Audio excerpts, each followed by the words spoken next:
This is Doug Green, and I'm the publisher of TR Publications, and I'm pleased to have with us today Craig du Plessis. I was the Vice President of Analytics at CallCabinet. Craig, thank you for joining us today. Well, thank you for the opportunity, Doug. So we're going to be talking about conversation analytics and intelligent analytics dashboards. And of course, these are things very close to everybody that reads and listens to TR. It's all about basically making the contact center better, improve information that we're getting from the contact center. So we're going to be diving into that. So let's start from a high-level overview. Can you explain how CallCabinet's analytics is structured to address clients' business needs and risk requirements? Yeah, sure. Thank you very much. So when we built out our analytics system, what we did is we leveraged off of the existing CallCabinet platform. Now, CallCabinet has been providing compliant call recording for a very, very long time, for many, many years. So we've got an absolute gold mine of underlying call recordings that the clients have generated. So what we did is we built the entire analytics system off of the same model, or with the foundation that is laid out by the current portal. So it's a SaaS-based model, providing a full ubiquitous anywhere, anytime accessibility. It's totally Microsoft Azure native environment, and it's fully scalable in terms of users, volume, in terms of the load as well. We built in auto scaling, which allows the client to be able to scale up and down based on demand or load. And then economies of scale. We've also, obviously that comes in with the Azure side of things. Our speed of deployment is incredibly rapid. Because we SaaS-based model, we can deploy within a few days from activation. So what we've been building it out is to align 100% with our existing foundation. So what is CallCabinet's objective when helping businesses identify business risk? So it's very, very important that when we engage with a client, what we look at is how do we assist the client in being able to manage and avoid any potential fines or any potential, at a worst case, a revoking of licenses from regulators.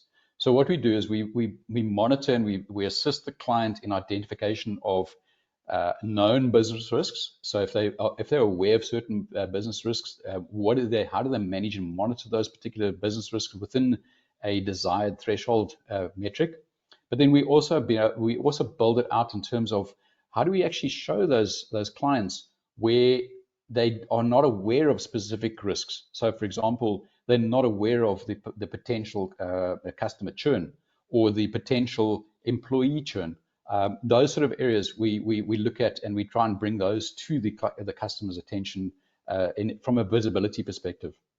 We also look at, obviously, from a regulatory compliance side of things, we look at that to assist clients, to align, to make sure that their compliance levels are within the desired metric or the desired threshold. But then also from an internal perspective, how do they actually monitor and manage their environment and their engagement with their clients in terms of customer experience or any of the other particular functions that are being conducted throughout their organization. So how flexible is CallCabinet's conversation analytics in addressing client-specific compliance needs? Very, very flexible. So we've got a number of different packages. So the one package that we pride ourselves on is around our advanced analytics package. Now, inside the advanced analytics package, we provide a fully tailored or customized type package environment. And what we do there is we assist clients by building out specific metrics or specific dashboards or visualization to monitor specific, let's say, compliance requirements or industry requirements. Just to give you an example, recently we were requested by a client to do a very detailed verification process for them. So what they were looking for is they wanted us to be able to monitor their agents, and they had several thousand agents, but they wanted us to monitor the agents to confirm that the agents were complying in terms of prescribed questions.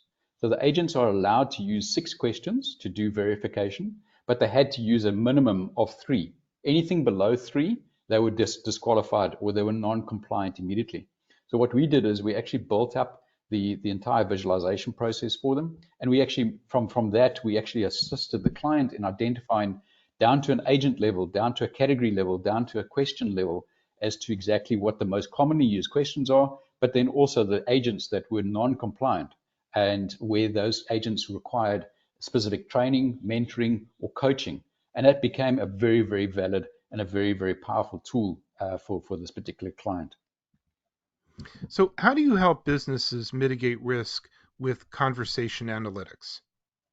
So what we do there is obviously we build out the BI dashboards. So the BI dashboards are built specifically to provide extensive visualization in identifying key areas or key risk areas.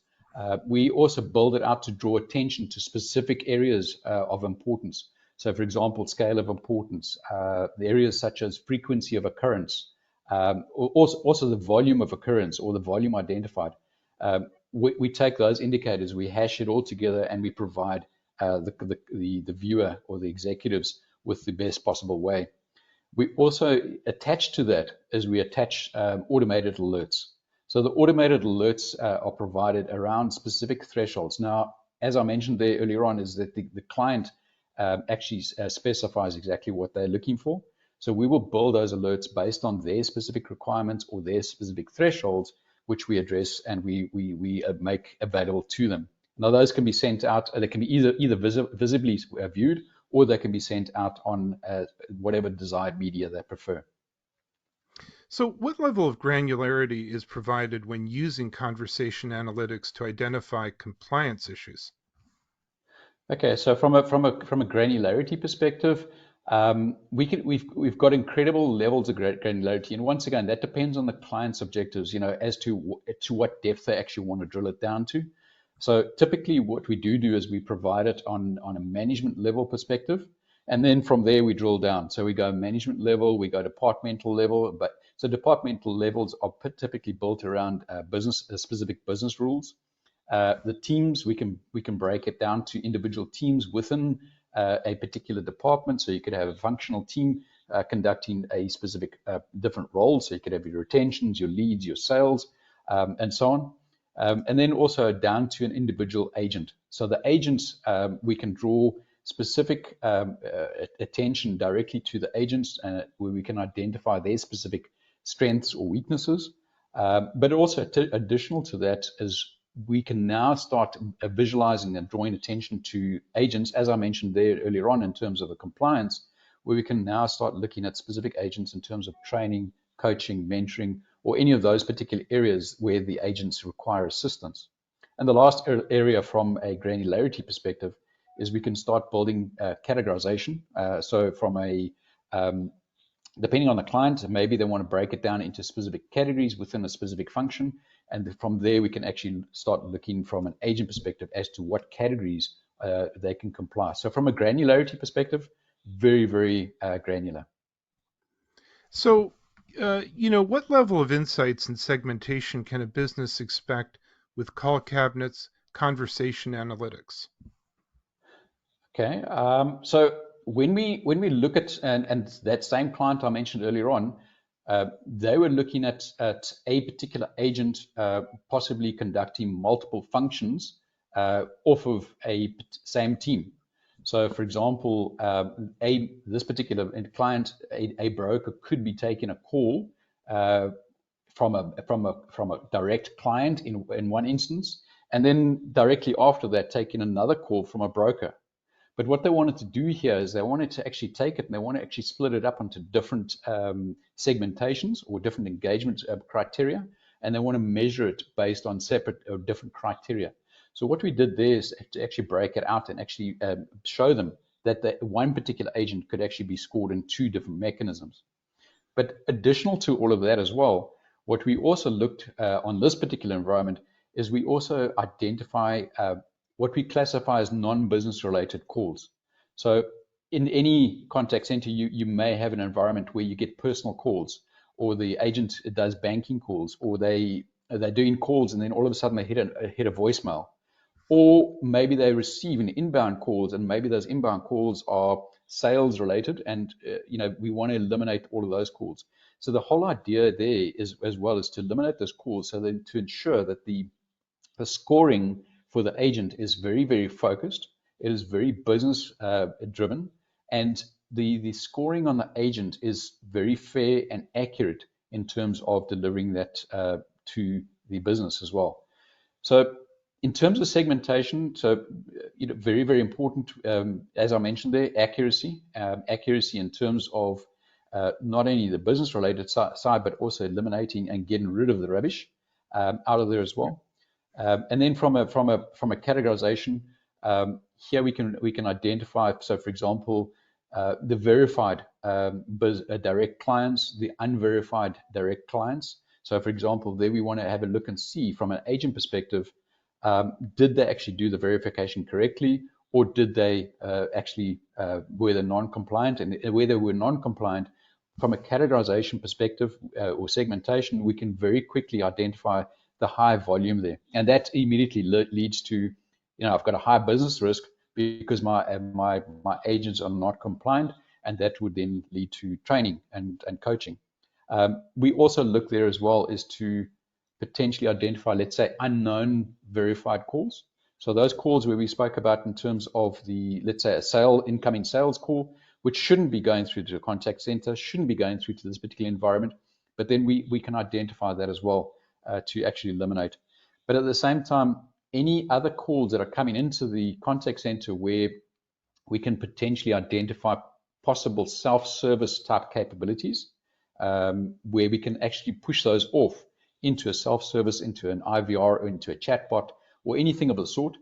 That is very, very critical, because the most costly resource in the contact center is your HR agent.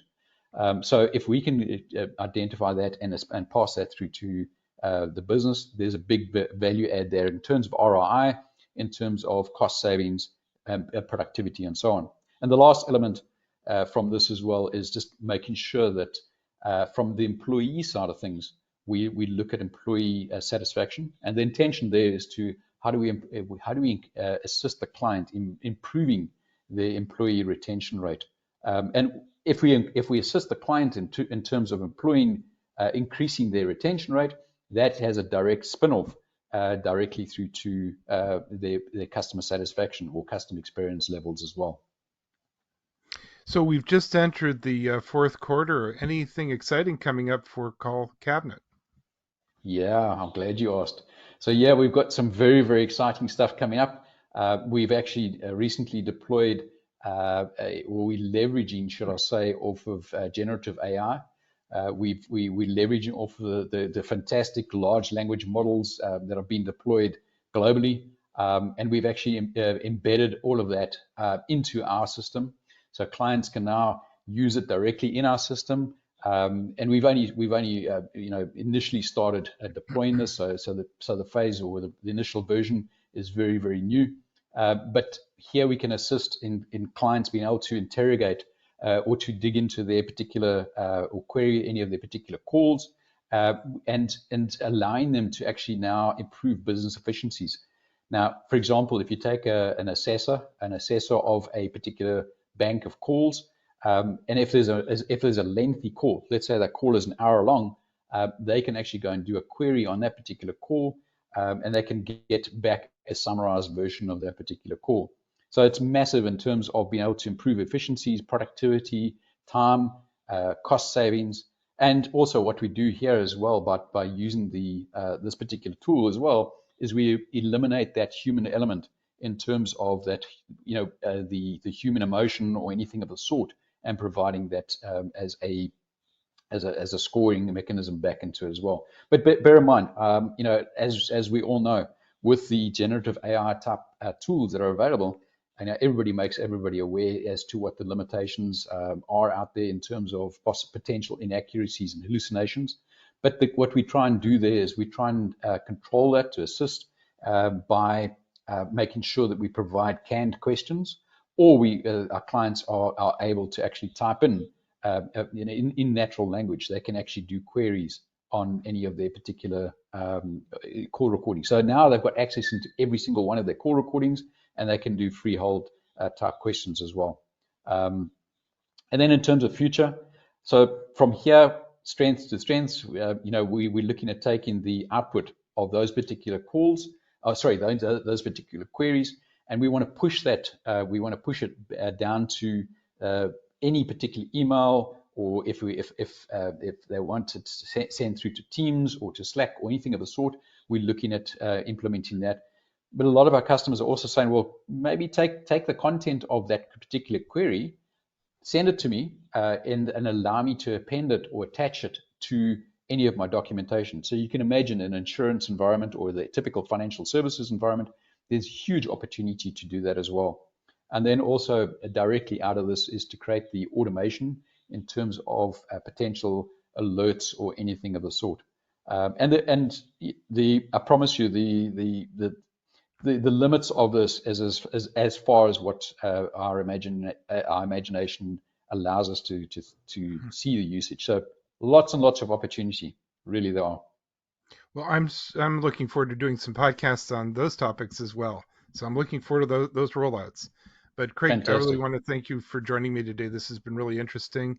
Thank you for giving us some insight into your conversation analytics and intelligent analytics dashboards, and the level of information, the level of granularity, and the level of preparation that comes with that. So thanks very much for joining me. Where can we learn more about CallCabinet? Yeah, so we on the website we've got a lot of information on there. We've also got a YouTube channel that we can learn on there as well. But our website has got an incredible amount of a lot of information in it. Users can go into there, they can download brochures. There's a lot of information there, and then they can contact us, and happy to take them through any demos. We do a lot of demos with clients, and those are front-on, hands-on demos, live demos that we run with clients. So Craig, again, a real pleasure, and I'm looking forward to our next podcast. Thank you very much, Doug. Thank you for having me.